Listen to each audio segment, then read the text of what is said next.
As the partial government shutdown enters week 3 with no end in sight, we're getting a picture of how the fight in Washington could affect people across the rest of the country. If Congress and the White House can't come to a deal to fund a quarter of the government by February, millions of Americans who receive benefits from the country's food stamp program, SNAP, risk having their assistance cut off. The IRS has also been forced to send home 90% of its employees ahead of its busiest season. That could delay tax refunds. A recent piece in the Washington Post breaks down the potential consequences of the shutdown. Economic policy reporter Damian Paletta co-wrote that piece, and he joins me now from Washington. Damian, thanks so much for joining us.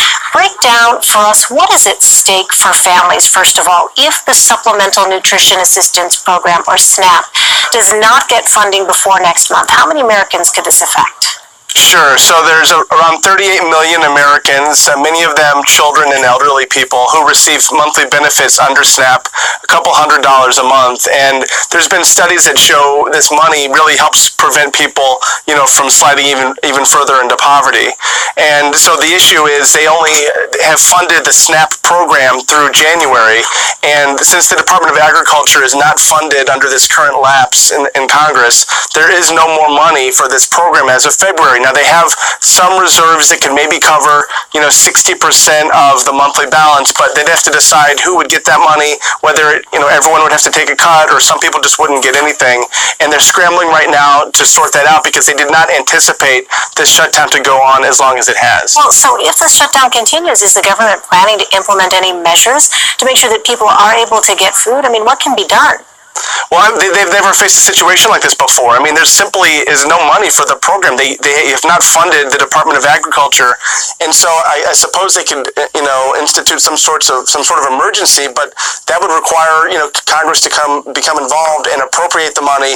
And right now, everything is bogged down over the debate about the wall. So they are scrambling right now to figure this out. They only have a few more weeks before, the impact would hit. And like I mentioned, we're talking 38 million Americans. Obviously, many of them low income and poor. Shalom. I want to give all praises to Yahweh by Hashem, Yahweh Shah by Hashem Kakodash. Double honors to the apostles and the elders that rule well. And peace and blessings to you brothers out there that's kicking his word in sincerity, also in truth. There's a huge misconception of who receives the I guess, for lack of a better term, racial group receives the most benefits. Surprisingly, I read this post, this HuffPost article, and the person or the people who receive, the most help or welfare, if you will, SNAP would be a better term, is are really white people, man. And it's beautiful because you have these red-blooded Americans that voted for Trump, and surprisingly enough, them voting for him is going to be to their detriment, to their destruction or harm, because, you have a lot of these white people, they say, you know what, we need to cut down these welfare queens, alluding to, so-called black women, in which they're going to be touched by this too. So judgment is going to be issued out, man, regardless of what demographic you're in. And this is a beautiful thing, man, because not only are these wicked black women going to be touched, but you know what? You're going to have these dusty ass white women that's going to be touched, man. You see, by, this tight down that you see occurring in the U.S., man. So this is a beautiful thing, man. So I wanted to read this article, and this article was updated in February of last year, February the 5th of 2018. And it states, Americans are mistaken about who gets welfare. People significantly overestimate the number of African Americans benefiting from the largest programs. Washington, President Donald Trump and Republicans in Congress may soon embark on a racially front policy battle over welfare. It's crazy they read that this was written last year, and that's what you see going on now. You know, for we can lift our citizens from welfare, from dependency, but from dependence to independence, and from poverty to prosperity. Trump said in his State of the Union address last week, the latest signal that Republicans want welfare reform this year.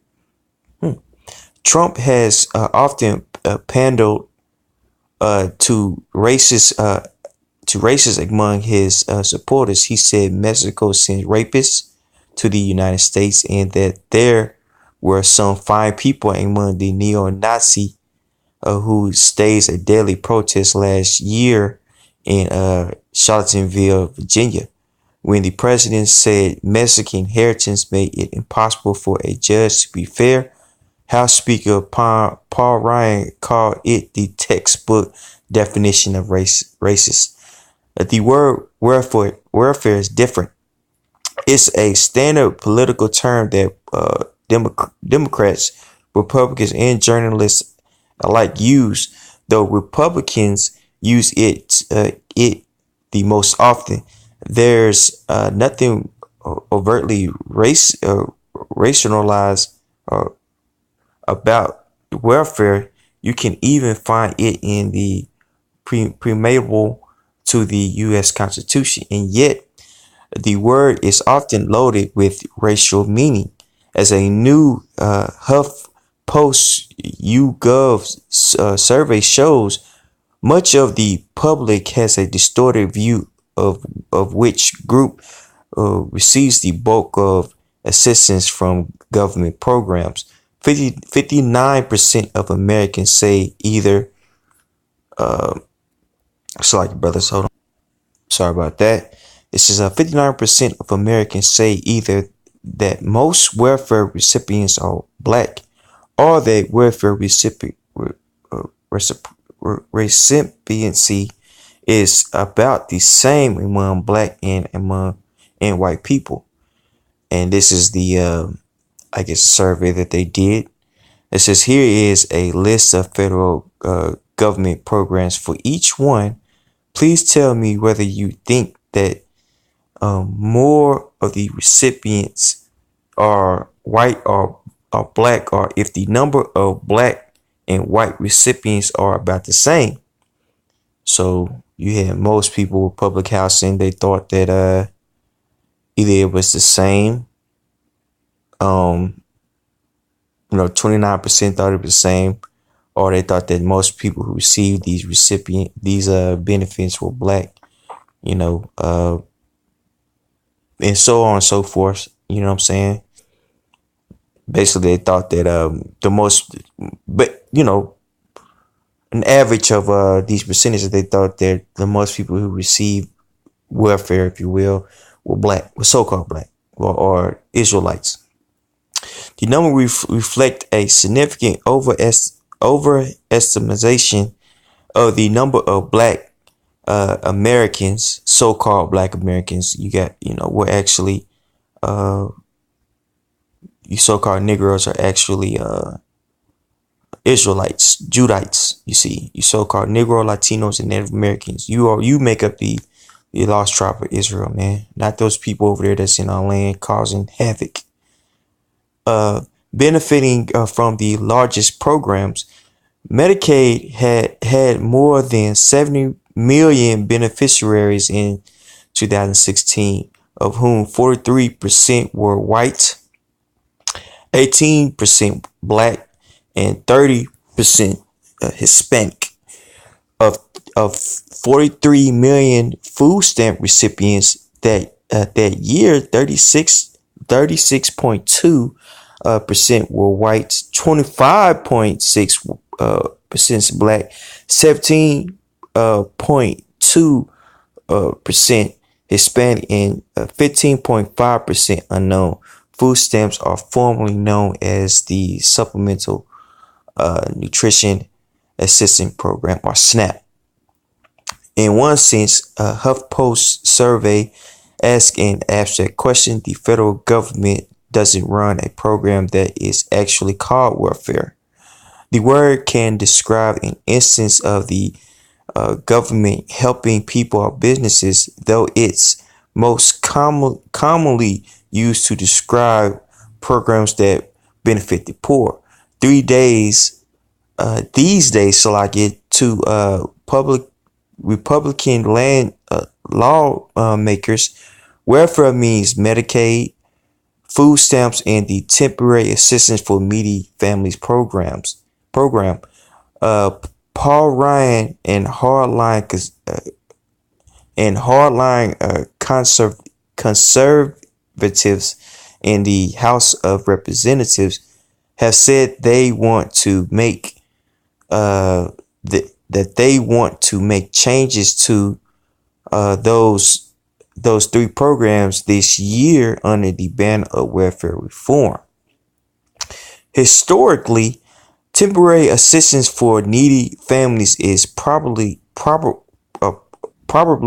program that has most frequently been called welfare, as it was created in the famous welfare reform of 1996. As a result of that reform, the program today is much smaller than its predecessor. Aid to families with dependent children and it only serves 2.7 million people in 2016. Of those, 36.9% were Hispanic, 27.6% were white, and 29.1% black, meaning that if they had this particular program in mind, Huff's surveyed respondents who said the number of whites and black beneficiaries are about the same were basically right. So, the conclusion is this: you're gonna have a lot of these white women out here that's gonna suffer too, man. And you know what? Call halal Yahweh by Hashem Yahweh Shah, because they're just as racist and nasty and disgusting as their male counterparts, man. And they're gonna be judged. So this is a beautiful thing, because you have a lot of these, as I said earlier, these so-called white people, which are Edomites, vote for Trump, because they wanted to make America great again. But guess what? It's going to be to their detriment. You see? And this is a beautiful thing, man. So let's get to the scriptures. Now, this is Jeremiah 49:7. Concerning Edom, thus saith Yahweh of hosts, is wisdom no more in Teman? Is counsel perished from the prudent? Is their wisdom vanished? Flee ye, turn back, dwell deep, man, Shalaki brothers. I'm trying to sit down and everybody want to hit me up. It's okay. Flee ye, turn back to scriptures, Shalaki, Jeremiah 49:8. Flee ye, turn back, dwell deep, O inhabitants of the Dan, for I will bring the calamity of Esau upon him, the time that I will visit him. If grape gatherers come to thee, would they not leave some gleaming grapes? If these by night, they will destroy till they have enough. But I have made Esau bare. I have uncovered her secret places, and he shall not be able to find himself. His seed is spoiled, and his brethren and his neighbors, and he is not. So the Most High is going to totally destroy Esau, man, or make them destitute, man. And we see that happening now. You see, a lot of these women, that are going to get judged are white women. These dusty ass white women, man. You see, leave thy fatherless children. I will preserve them alive, and let thy widows trust in me. That's right. Hey, because you know what? what's not spoken about is, a lot of these children are going to be affected by this, and elderly people. They're going to be affected by this because a lot of times when you have, like, when these people have cases, the people who receive, these benefits are, in fact, they get it because of the children that they have. And a lot of these women have children, illegitimate children, just like, the so-called black woman. Hey, what do you think she get it from? She get it from Edom. Or these white Edomites. White Edomites, these so-called white women, man, which are Edomites. You see? So a lot of insecurity is about to happen, for you white people, man. Crime's gonna go up, and a lot of you white women are gonna kill yourself because you're weak. For thus saith Yahweh by Hashem Yahushua, behold, they whose judgment was not to drink of the cup has surely drunken, and art thou he that shall altogether go unpunished? Thou shalt not go unpunished, but thou shalt surely drink of it. That's right. So our women, went through hell, what I'm saying, at the bottom of the bottom, our people in general at the bottom. Guess what? The Most High is making it to where you Edomites are going to catch that hell, man. You see, your precious country, your precious America is deteriorating right before your eyes, man. And this is a beautiful thing. This is a beautiful thing, man. You see, for I have sworn by myself, said Yahweh by Hashem Yahushua, that Basra shall become a desolation. And Basra was a city in Edom, you see, and just like we are a people before a place alluding to Jerusalem, same thing with, Basra or Edom. You see? For I have sworn by myself, said Yahweh by Shemeshah, that Basra shall become a desolation, a reproach, a waste, and a curse, and all these cities thereof shall be perpetual wastes. That's right. So the Most High is doing a beautiful thing, man. And he's about to make a lot of you women, you white women uncomfortable. Along with the so-called black woman. Because you know what? The majority of our women have become heathens. So they're going to get judged right along with the heathen. Alluding to, matter of fact, I'll get it for you all. My favorite scripture. Now, this is Jeremiah 9:25. Behold, the days come, saith Yahweh by Hashem Yahushua, that I will punish all them which are circumcised with the uncircumcised, Egypt and Judah and Edom, and the children of Ammon and Moab, and all that are in the outmost corners that dwell in the wilderness. For all these nations are uncircumcised, and all the house of Israel are uncircumcised in the heart. That's right. So that word heart means lob, which goes back to your mind. So our people, and alluding to this particular topic, our women, they're uncircumcised in the mind. You know what I'm saying? Which means they don't follow after the law, statute, commandments, or they don't, more importantly, they don't believe in Yahweh Shah. You know what I'm saying? And how, and basically the scriptures and how a woman is supposed to live her life. You see? So they are in a Gentile state of mind. So they're going to be destroyed right along with Gentiles. And the number one, the Gentile that's in the power seat now is who?